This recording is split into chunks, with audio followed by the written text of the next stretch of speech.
Y saludo esta mañana a Adriana Guerra Hernández, ella es psicóloga y tanatóloga clínica. Adriana, muy buenos días y gracias por darnos esta entrevista para Código Salud. Hola Adriana, buenos días. Nos escuchas bien, ¿verdad? Perfecto. Bien. Bueno, pues vamos a hablar de este trastorno que ya, como bien escuchábamos en la pieza, trastorno de déficit de atención. Pues es uno de los trastornos más frecuentes en un momento dado. ¿A qué se debe? ¿En qué consiste? A ver, háblanos un poquito más a profundidad sobre este trastorno, Adriana.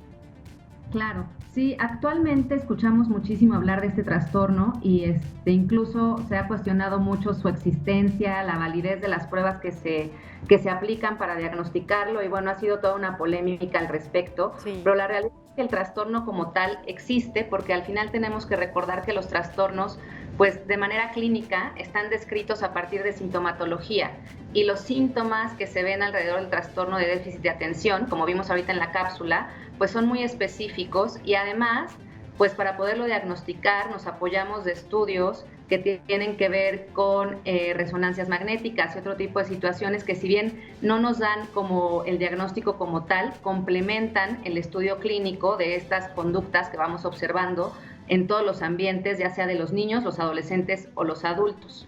Este trastorno tiene un origen neurobiológico, lo cual quiere decir que tiene una carga genética hasta cierto punto y la otra parte pues es ambiental, porque recordemos que el estilo de crianza y nuestro desarrollo van muchísimo de la mano y el contexto en el que nos desenvolvemos pues determina las funciones que vamos a desarrollar como a mayor profundidad o a menor profundidad.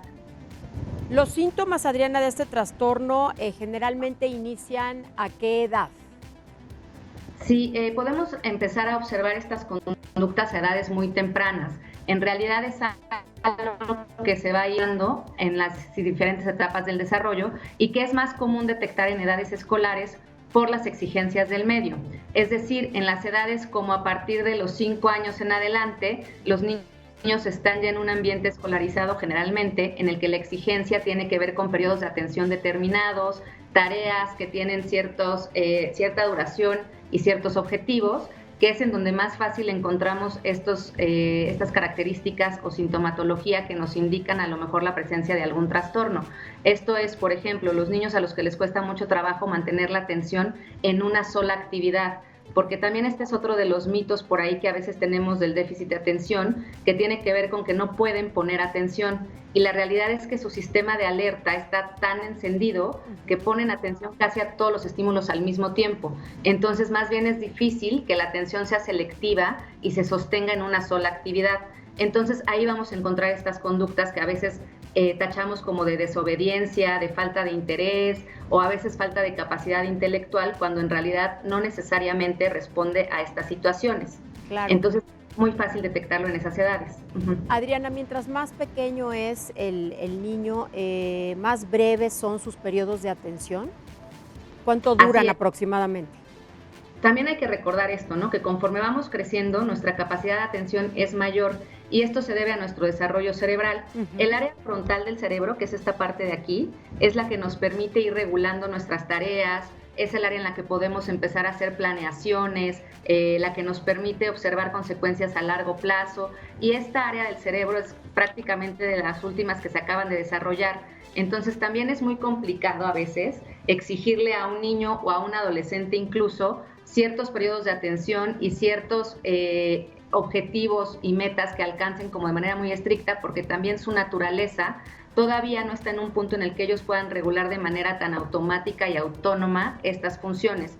Un niño, por ejemplo, digamos, en escolaridad baja, los primeros años de primaria, pues sus periodos de atención podrán llegar a media hora pensando en una atención sostenida, ¿no? En estar realizando la misma tarea siguiendo ciertos pasos. Claro que hay muchas técnicas y estrategias que se siguen, sobre todo, por ejemplo, pensando en los colegios, que tienen a estos chicos pues trabajando en diferentes actividades, en cuanto a ir cambiando las actividades, el ritmo que se les pide, el tipo de actividad, cambiar el estímulo, que no todas impliquen lo mismo, ¿no? O estar sentados, algunas tengan movimientos, algunas sean de hablar, algunas sean de producir a lo mejor en papel y lápiz o colores o algún material. Entonces también el tipo de actividad que les podemos ir variando puede ayudar a que los periodos de atención sean más focalizados, más allá del tiempo, que sí estén centrados en la actividad.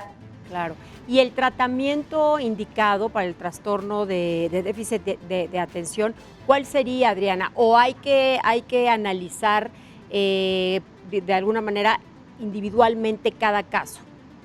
Así es, esto es algo súper importante y que además cuando se habla de salud mental y de todas las cuestiones emocionales y todas estas aspectos de desarrollo, es importantísimo recordar que no hay ningún trastorno igual.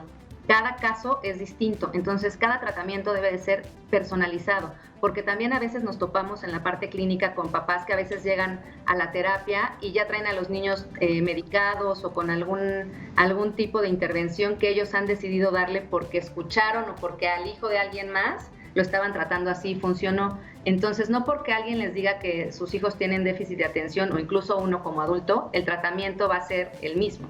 Depende muchísimo porque tenemos varía y la madurez y tenemos 3 tipos, o sea, se puede dividir como en 3 partes. Una es la parte atencional, la parte de la hiperactividad y el tercero podría ser combinado. Hay niños que tienen la parte de déficit de atención con hiperactividad.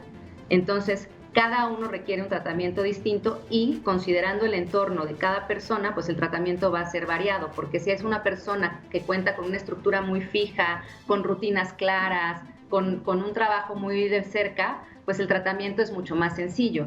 Si por el contrario nos estamos enfrentando a una situación en la que en casa hay poca estructura, hay falta de límites, la comunicación no es clara, la atención entre la familia misma está dispersa, pues el tratamiento tendrá que ser mucho más estricto. Definitivamente. Y en el caso de suministrar fármacos, Adriana, obviamente esta decisión debe ser tomada por un profesional, ¿no? Eso es un tema delicado. Así es. Sí, no todos los casos requieren de medicación, pero sí algunos lo van a requerir. Qué bueno que lo señalas. Claro.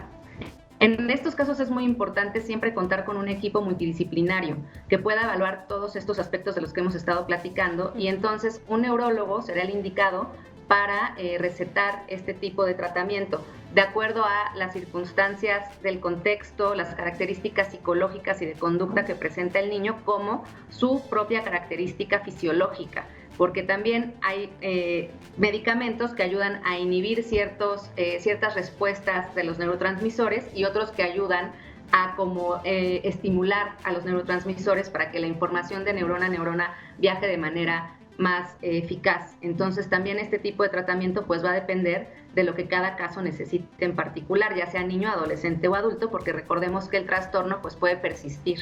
Definitivamente, sí, no nada más en los niños, ¿no? Sino también en la etapa adulta, eso es muy importante y qué bueno que haces hincapié.